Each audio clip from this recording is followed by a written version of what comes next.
Sebuah perahu motor yang tiba-tiba berjalan sendirinya ketika ditinggal sang pengemudi menceburkan diri ke laut viral. Pasalnya, peristiwa tersebut membuat emak-emak di perahu menjadi panik. Peristiwa tersebut dibagikan oleh akun Instagram @gojek24jam. Akun tersebut membagikan video yang direkam penumpang dari atas perahu motor. Tragedi perahu motor jalan sendiri, tulis akun ini sebagai keterangan dalam video, terlihat bapak-bapak sopir perahu motor yang terjun ke laut.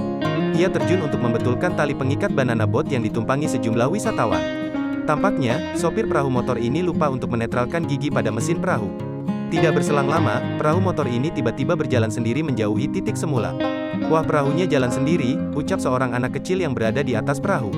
Melihat perahu motornya jalan sendiri, bapak-bapak itu berteriak meminta salah satu penumpang untuk menghentikannya.